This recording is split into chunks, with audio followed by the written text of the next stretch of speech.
Goeiemôre broeders en susters en kinders. Vanoggend enkele afkondigings voor die erediens. Ons kollektes vandag is vir die diens van barmhartigheid onder die diens soos dit gebruiklik is. En dan ook by die deure vir die sustentasiefonds, soos ons verlede week ook gehoor het. Dit is waarmee ons as gereformeerde kerke ook kerke ondersteun waar weens omstandighede die bediening van die woord nie kan voortgaan nie.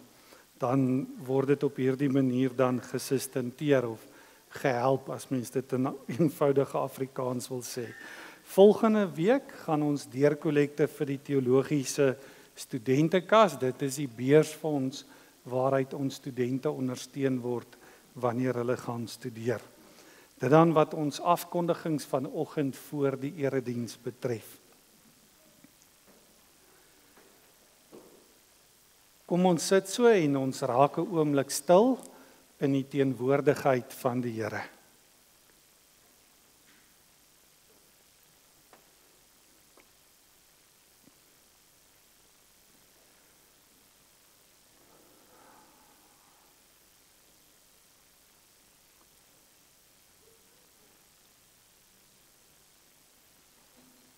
By die Here is die fontein van die lewe en in sy lig sien ons die lig.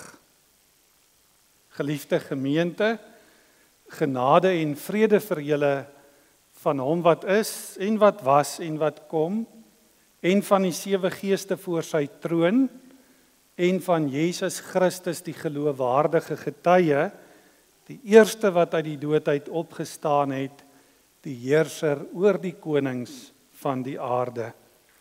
Amen. Kom ons antwoord op die groetseën van die Here en ons staan daarvoor en dan sing ons saam Psalm 122. Ons sing die eerste en die tweede vers waarna ons bly staan sodat ons ook ons geloof saam kan bely.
Ek glo in God die Vader, die Almagtige, die skepper van hemel en aarde, en in Jesus Christus, sy eniggebore Seun, ons Here, wat ontvang is van die Heilige Gees, gebore is uit die maagd Maria, wat gelei het onder Pontius Pilatus, gekruisig is, gesterf het en begrawe is, en wat die angste van die hel tot in die dood toe ondergaan het, maar wat op die 3de dag opgestaan het uit die dood, opgevaar het na die hemel en sit aan die regterhand van God die Almagtige Vader, waarvandaan hy sal kom om die lewendes en die dooies te oordeel. Ek glo in die Heilige Gees.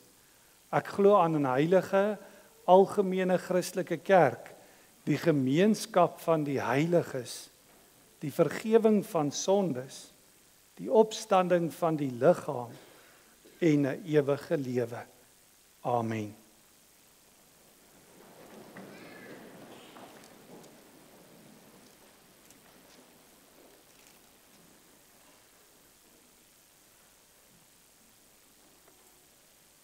Loof hom wat jou van skuldelas onthewe, genadiglik die sondes wil vergewe, jou krankheid ken en liefderyk genees, wat van die dood jou lewe weer verskoon het, met goedheid en ontferming jou gekroon het, en in die nood is hy jou hulp gewees. So staan dit geskryf, broeders en susters, en gaan ons dit ook saam sing vanoggend in antwoord op die wet van die Here, in antwoord op die 10 gebooie. Daardie belydenis dat ons vanoggend dit ook saam kon bely, dat in Jesus Christus God die skuldlas van die sonde wat op elke een van ons gedruk het, weggeneem het in sy genade. Dat God ons sondeskuld vergewe het. Maar belangrik ook, dat God elkeen van ons in sy liefde ook genees. En juist daardie genees is baie belangrik in ons geval, want dit gaan ook oor ons dankbaarheidslewe. En dis hoekom ons vanoggend na die wet van die Here luister, is juist omdat God daardeur vir elkeen van ons wil wys en elkeen van ons wil leer en lei om in liefde vir hom en in liefde vir mekaar te gaan leef en nie weer daardie skuldlas met ons elke dag te wil saamsleep en te wil groter maak nie. Kom ons luister dan met daardie gesindheid vanoggend na die 10 gebooie. Toe het God al hierdie gebooie aangekondig. Ek is die Here jou God wat jou uit Egipte, uit die plek van slawerny bevry het. Jy mag naas my geen ander gode hê nie. Jy mag nie vir jou 'n beeld of enige afbeelding maak van wat in die hemel daarbo of op die aarde hieronder of in die water onder die aarde is nie. Jy mag hulle nie vereer of dien nie, want ek die Here jou God eis onverdeelde trou aan my. Ek reken kinders die sondes van hulle vaders toe selfs tot in die 3de en die 4de geslag van die wat my haat. Maar ek betoon my liefde tot aan die 1000ste geslag van die wat my liefhet en my gebooie gehoorsaam. Jy mag die naam van die Here jou God nie misbruik nie, want die Here sal die een wat sy naam misbruik nie ongestraf laat bly nie. Sorg dat jy die Sabbatdag heilig hou. 6 dae moet jy werk en alles doen wat jy moet, maar die 7de dag is die Sabbat van die Here jou God. Dan mag jy geen werk doen nie. Nie jy of jou seun of jou dogter, of die man of vrou wat vir jou werk, of enige dier van jou, of die vreemdeling by jou nie. Die Here het in 6 dae die hemel en alles daarin gemaak, die aarde en alles daarop, die see en alles daarin. Op die 7de dag het hy gerus, en daarom het die Here dit as 'n gereelde rusdag geheilig. Eer jou vader en jou moeder, dan sal jy lank bly woon in die land wat die Here jou God vir jou gee. Jy mag nie moord pleeg nie, jy mag nie egbreek pleeg nie, jy mag nie steel nie. Jy mag nie vals getuienis teen 'n ander gee nie. Jy mag nie iemand anders se huis begeer nie. Jy mag nie sy vrou begeer nie. Ook nie 'n slaaf of 'n slavin, 'n bees of 'n donkie of enigiets anders wat aan hom behoort nie. Tot sover die wet van die Here. Kom ons antwoord daarop met Psalm 103, daarvan vers 2, ons bly sit vir die sing daarvan.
Kom ons bid saam.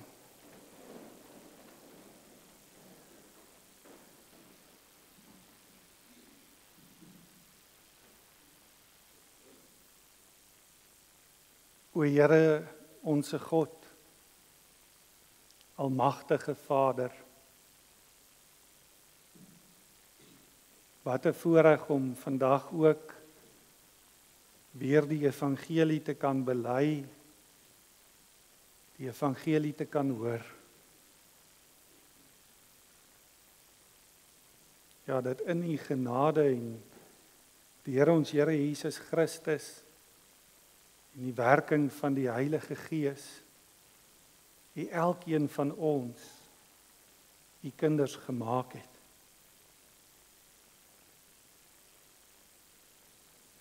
Daarom dank ons U vandag ook in besonder vir die gawe van die Gees, wat U na ons toe gestuur het, juis ook om ons as trooster te kom leer en te kom lei, om elkeen van ons te laat roep, Abba, Vader.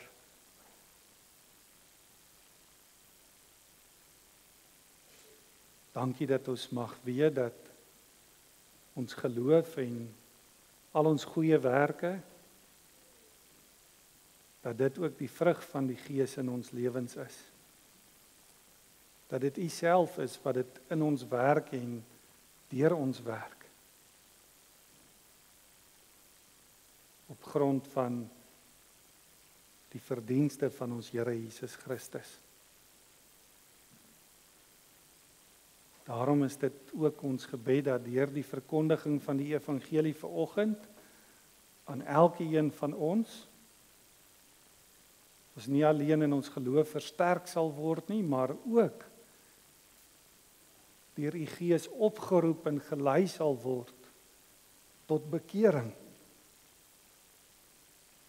Dat ons sal terugkeer na U toe en terugkeer na U wil vir ons lewens. Dat ons sal soek na U koninkryk en na U geregtigheid in alles wat ons doen. Ons vra dit want ons erken en bely ons is sondaar mense wat lewe deur U genade. Wat sonder U hulp en U krag nooit sal staande bly nie.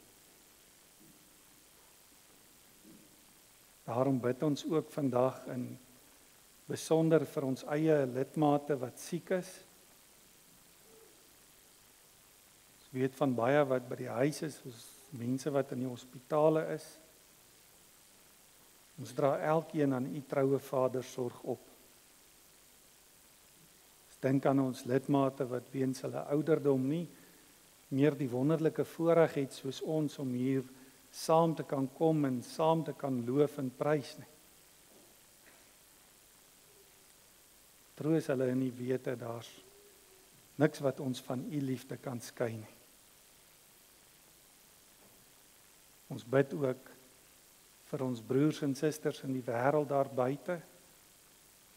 En ons gebed is dat u koninkryk deur die werking van u Gees binne in die kerk oor die wêreld heen sigbaar sal word.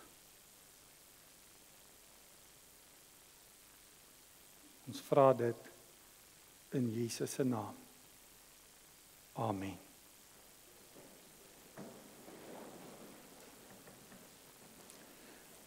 Vanoggend broeders en susters ook die tema die vrug van die Gees. En ons het reeds stilgestaan by liefde en by vreugde.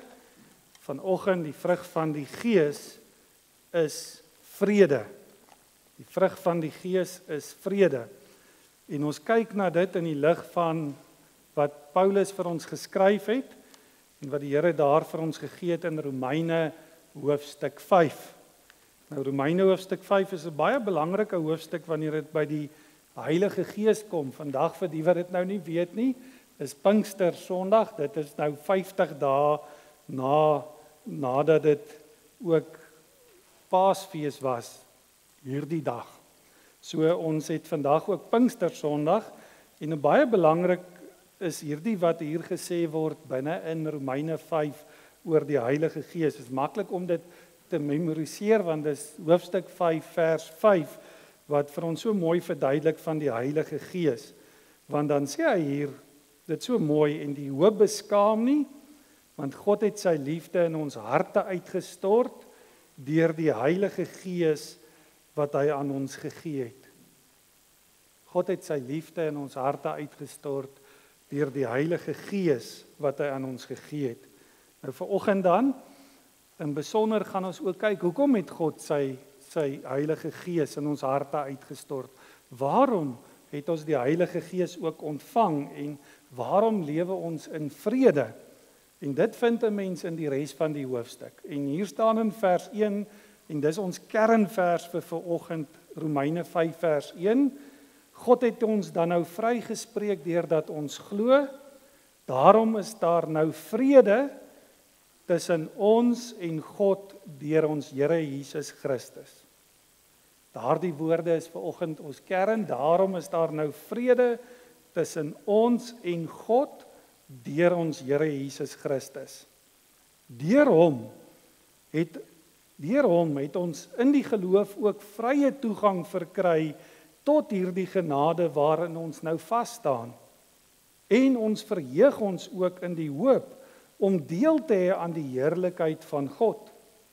Dit is egter nie al nie, ons verheug ons ook in die swaar kry, want ons weet, swaar kry kweek volharding en volharding kweek egtheid van geloof en egtheid van geloof kweek hoop. En die hoop beskaam nie, want God het sy liefde in ons harte uitgestort deur die Heilige Gees wat hy aan ons gegee het. Toe ons nog magteloos was, het Christus immers reeds op die bestemde tyd vir goddeloses gesterwe. 'n Mens gee tog nie sommer jou lewe prys nie, selfs nie vir 'n regverdige nie. Ja, tog vir 'n goeie mens sal iemand miskien nog die moed hê om te sterwe. Maar God bewys sy liefde vir ons juis hierin dat Christus vir ons gesterf het toe ons nog sondaars was. Aangesien ons nou vrygespreek is op grond van sy versoeningsdood, staan dit soveel vaster dat ons deur hom ook van die straf van God gered sal word.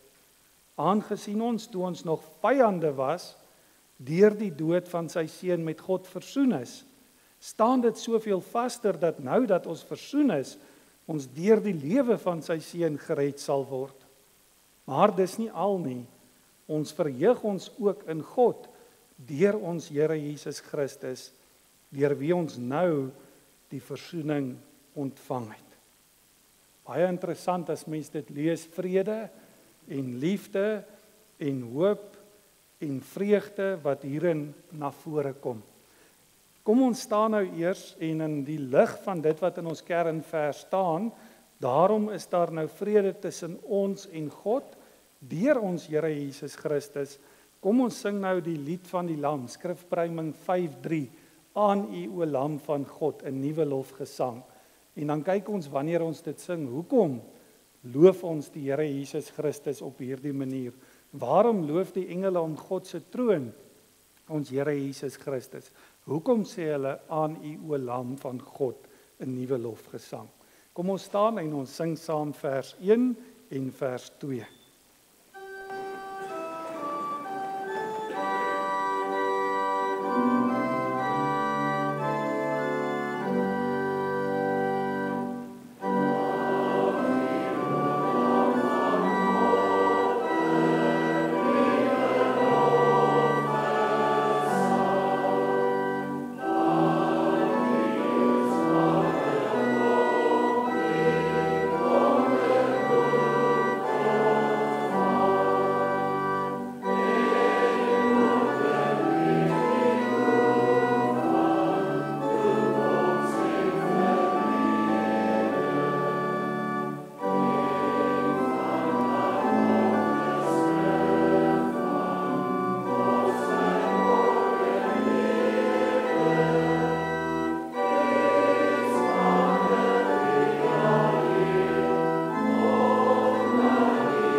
Elke Sondag hoor ons dit. Genade en vrede. Elke week hoor ons dit. Dit is baie interessant as mens daaroor gaan dink, broeders en susters, oor die genade. Dink 'n bietjie daaraan. Hoor ons elke week iets in die prediking. Dink 'n bietjie daaraan oor die preke wat 'n mens hoor. Hoe baie hoor jy oor die genade van God? Maar wat van die vrede? Wat hoor ons van die vrede? Meeste van ons kan sê, wat beteken die genade van God? Maar hoeveel van ons kan vir iemand gaan sê wat die vrede van God vir ons beteken? Wat beteken dit vir jou om vrede te hê, dalk kan mens vra? Beteken dit om geen stryd te hê nie, dat ons in 'n wêreld sal leef waarin daar geen oorlog is nie, of in 'n wêreld leef waar daar nie verskille tussen jou en ander mense is nie? Dis dalk die eerste ding waaraan jy dink as jy vrede hoor. Dalk beteken vrede vir jou iets anders. Dalk is dit om geen bekommernis te hê nie. Dalk is dit hoe jy vrede sien. Of om geen probleme in jou eie lewe te hê. Dalk is dit vir jou vrede. Wat beteken vrede vir jou? En besonder daardie genade en die vrede waarvan God ons elke week verseker. Die antwoord op hierdie vraag vind ons in ons teksverse vir vanoggend. Galasiërs 5 vers 22 sê vir ons die vrug van die Gees is vrede. So as God vir jou sê vrede, dan sê God ook vir jou iets oor die Heilige Gees wat in jou is. Waarom? Romeine 5 vers 1 sê, daarom is daar nou vrede. Daarom is daar nou vrede. Hoekom is daar vrede? Hoekom is die Heilige Gees in jou lewe? Hoekom is daar vrede tussen ons en God? Deur ons Here Jesus Christus. Nou, ons gaan vanoggend hierop ingaan. Ons gaan kyk na wat vrede beteken in die eerste plek in die lig van dit wat Romeine 11 vir ons sê. Dan gaan ons op 3 aspekte fokus. 3 punte kan mens dit ook noem waarby ons stil staan. Die eerste een gaan ons kyk wat sê Romeine 5 vir ons oor onsself. Nou dis belangrik om te sê sonder vrede. Dis wat Romeine vir ons sê oor mense, oor onsself. Mense is sonder vrede. Dan gaan ons kyk oor wat sê die teks vir ons oor Jesus Christus. En dit is belangrik om te weet, jy kry alleen vrede deur Jesus Christus. En dan die laaste en belangrike, die gevolg hiervan vir ons eie lewe. Is die vrug van die Gees is vrede. Ons het vrede.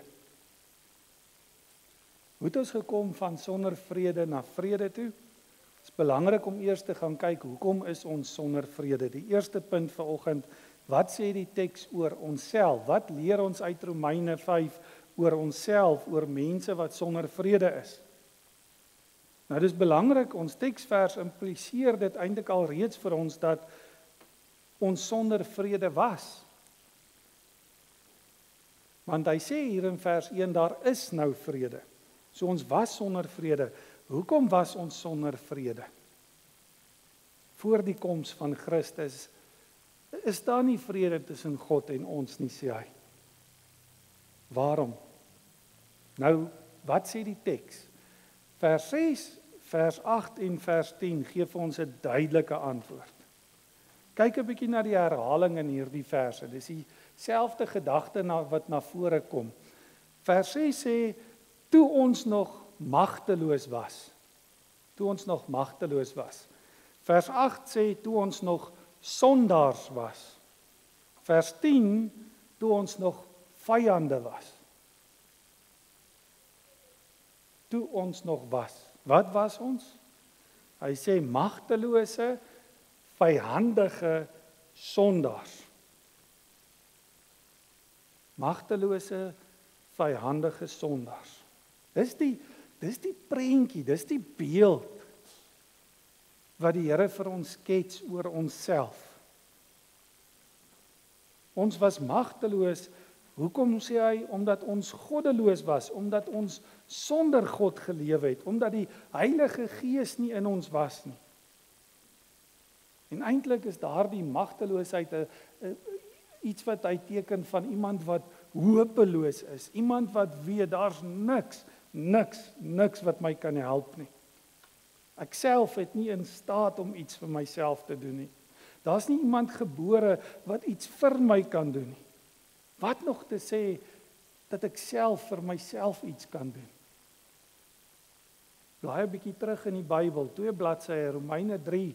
Ons almal ken daardie teks waar Paulus sê, niemand sal hom dus kan verweer nie. Die hele wêreld is strafwaardig voor God.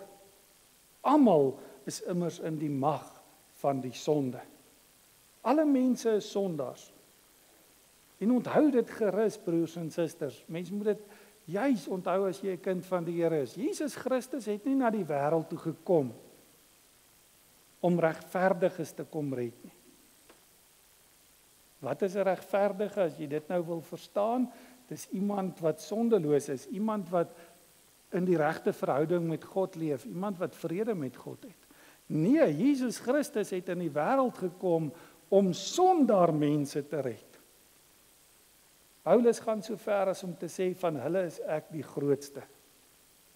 So mens moet dit altyd onthou, as jy na die wêreld om jou kyk, kry jy net twee soorte mense. Daar's net twee soorte mense.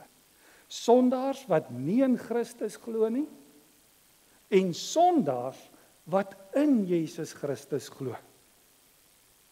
Maar die feit is, ons almal, alle mense is sondaar mense, alle mense magtelose mense, alle mense vyande van God.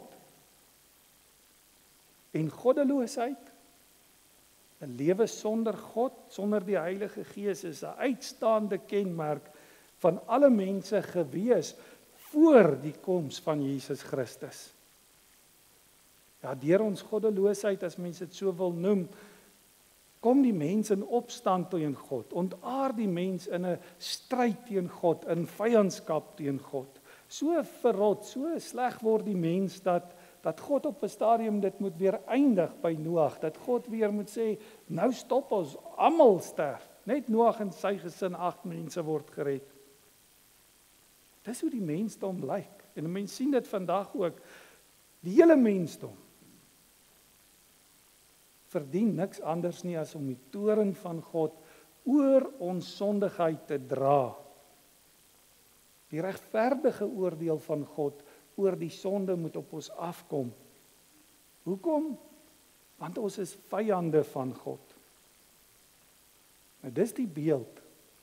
Dis die beeld, broers en susters, wat die teks van onsself vir ons gee.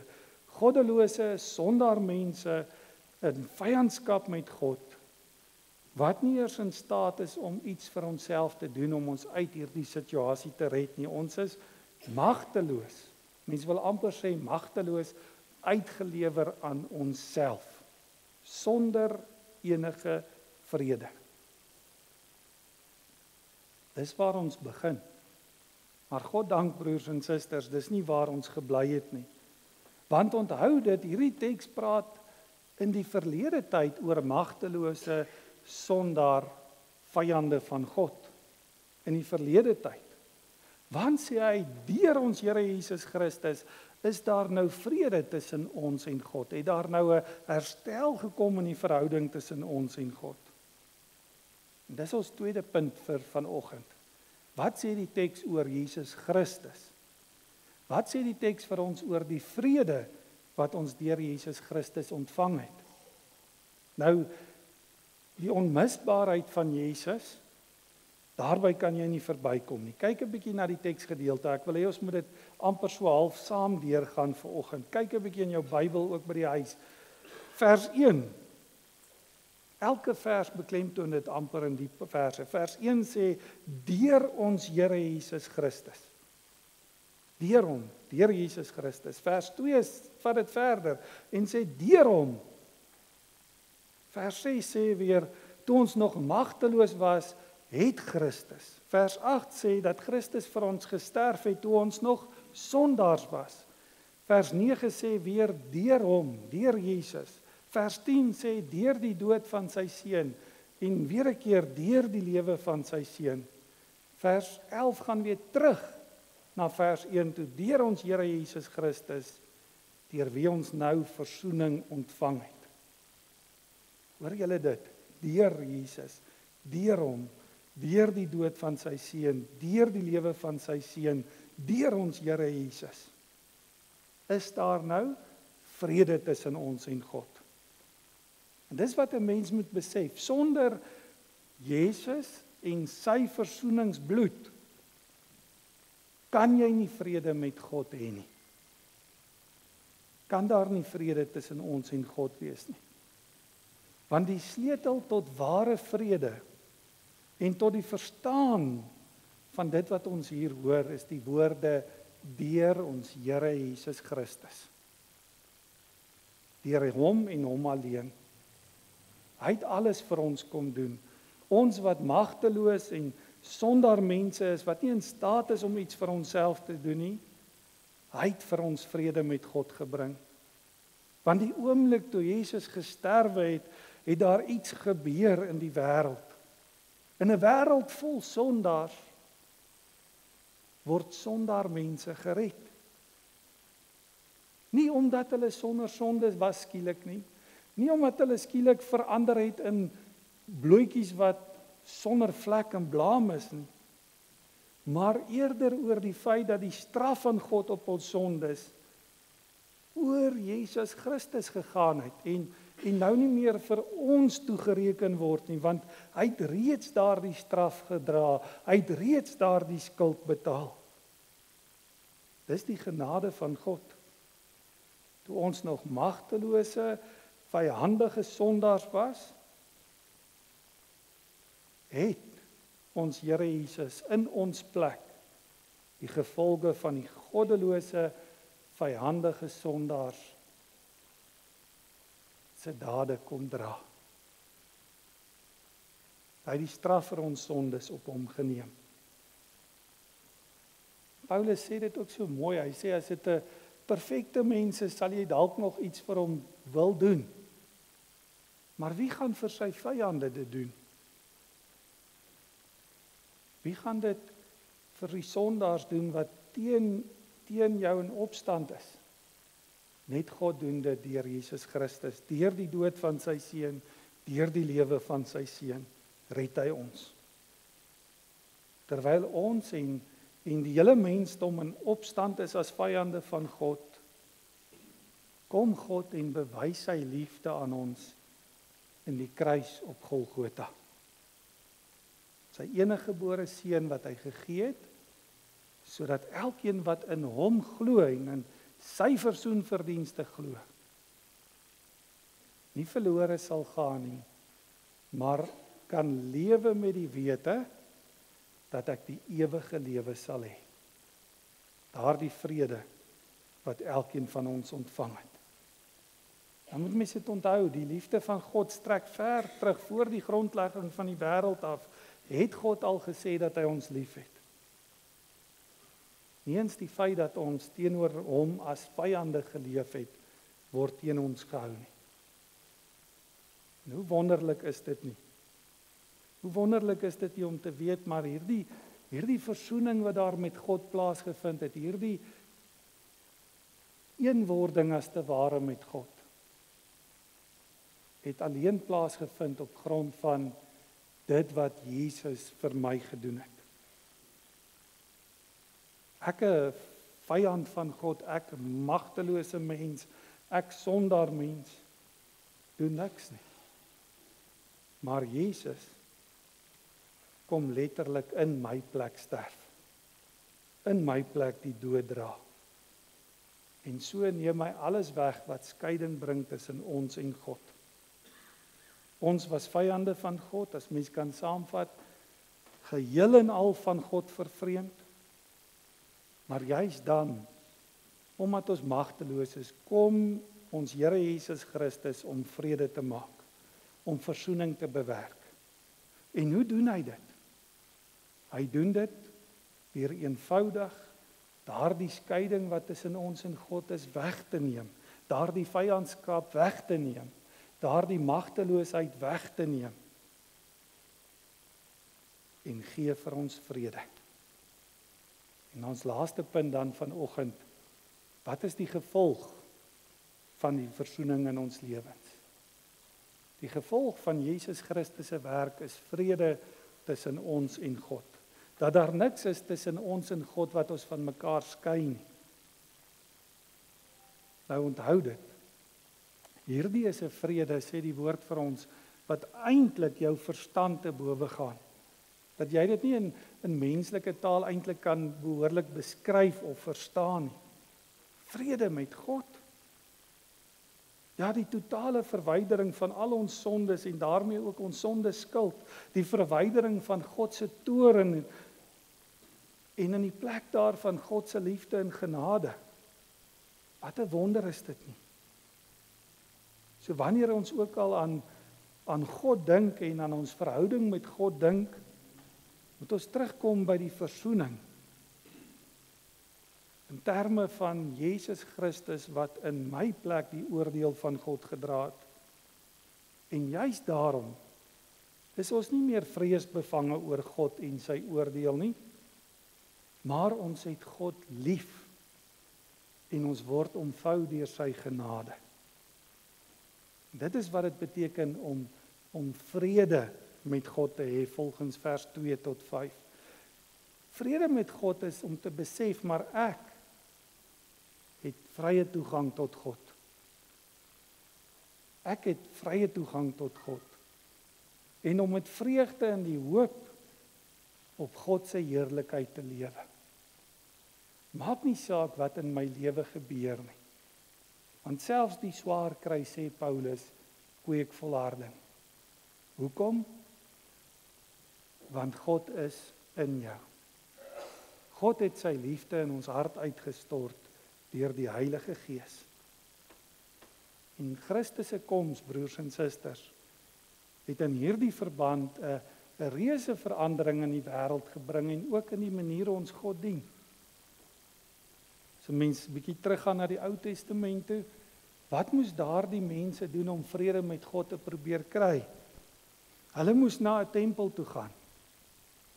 En daar moes hulle 'n priester kry en betaal om vir hulle in te tree by God. Om vir hulle in die allerheiligste dele offer te gaan bring, sodat God hulle net genadig moet wees. Elke jaar weer en weer. Maar nou sê die Here vir ons, julle het vrye toegang tot God. Julle is nou nie meer vyande nie, maar kinders van God. Julle kan nou direk self met God praat. Die gordyn wat daar in die allerheiligste was, het met al deurgeskeur. God het gesê, julle het toegang tot my. Jy kan al jou behoeftes, al jou swaar kry, al die goed wat die lewe vir jou moeilik maak en jou ontstig en jou van vrede wil beroof, kan jy aan jou hemelse Vader gaan oordra sonder enige vrees. Dink 'n bietjie daaraan. Dis vrede. Vrede beteken om tot God te kan nader. Om tot God te kan nader, om toegang tot God te hê. Maar dis nog meer. Dis ook om te weet dat alles wat God aan my beloof het, dat ek die sekerheid het dat ek dit sal kry. Dis amper kan mens sê die tweede been van vrede, nie net dat ek toegang tot God het nie, maar ook die sekere wete dat maak nie saak wat in die wêreld gebeur nie, maak nie saak wat met my gebeur nie, God sal sorg dat dit vir my ten goeie meewerk. Dis hoekom ons die woordjie hoop ook hier hoor. Ons weet, sê Paulus, dat God alles ten goeie laat meewerk vir die wat hom liefhet, vir die wat volgens sy besluit geroep is, vir die aan wie hy sy Heilige Gees gegee het. Dis die mooi daarvan in vers 5, dat God het sy liefde in ons harte uitgestort deur die Heilige Gees wat hy vir ons gegee het. En so, broers en susters, kom 'n mens dan by die vrug van die Gees, is vrede. Want vrede is om in liefde te lewe. Watter liefde? Die liefde vir God en die liefde vir my naaste. En dis ook die vrede wat God van ons vra. Die liefde wat God van ons vra is dat ons hoor dit mooi. Paulus skryf Romeine 12, wat sê hy, moenie die kwaad met kwaad vergeld nie. As dit moontlik is, sover dit van julle afhang, lewe in vrede met alle mense. Selfs daai mense wat die lewe vir jou moeilik maak. Selfs liefde vir jou vyand. En daarom as ons kan afsluit en saamvat vandag, kom ons kyk, wat sê die teks oor onsself? Ons is sonder vrede gewees. Ons moet dit altyd onthou, sonder die Heilige Gees het ons nie vrede nie. Is ons nie met God versoen nie. is ons magteloos, sondaar, vyand van God. Maar belangriker is, wat sê die teks oor Jesus Christus? Deur ons Here Jesus Christus het daar versoening tussen ons en God plaasgevind. Vyande word kinders gemaak. En die gevolg van hierdie versoening is dat ons in vrede lewe. Hoekom? Want God is in ons en dis die laaste punt, daardie gevolg, is dat ek in vrede met God en my medemens leef. Hoekom? Want ek weet,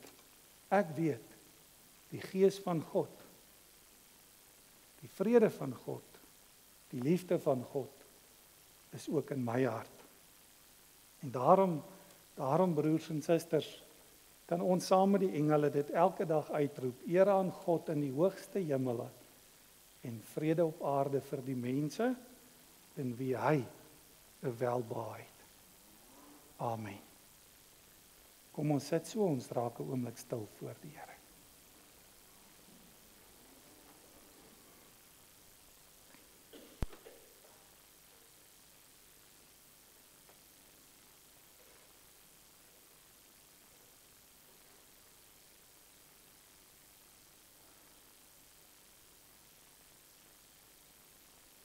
Kom ons dank saam.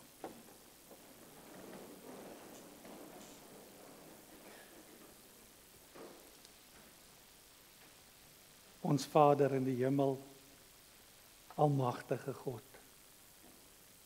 Dankie dat ons vanoggend saam met die engele dit kan uitjubel, ere aan God in die hoogste hemele en vrede op aarde vir die mense in wie U 'n welbehae het.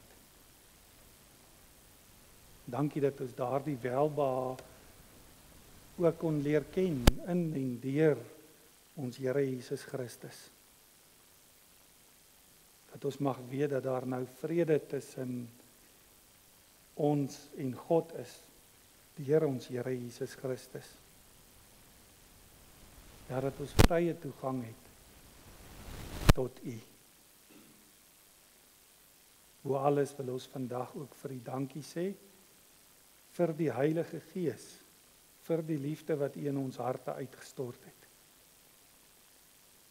Help ons om in daardie liefde te lewe, in vrede met U en in vrede met mekaar. Ons vra dit want ons weet, sonder U hulp en sonder U genade, kan ons nie vrede hê nie.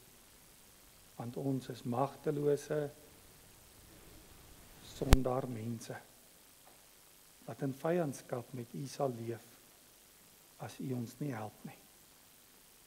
Amen. Kom ons gee ons liefdegawes vir die diens van barmhartigheid.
vrede op aarde in die mense 'n welbehae. Kom ons staan, ons sing skrifberuiming 4:6, daardie beruiming van Lukas 2 vers 14, sing ons saam en daarna sal ons die seën van die Here ontvang.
Die Here sal julle seën en julle beskerm.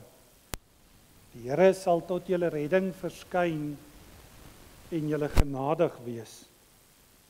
Die Here sal julle gebede verhoor en aan julle vrede gee. Amen.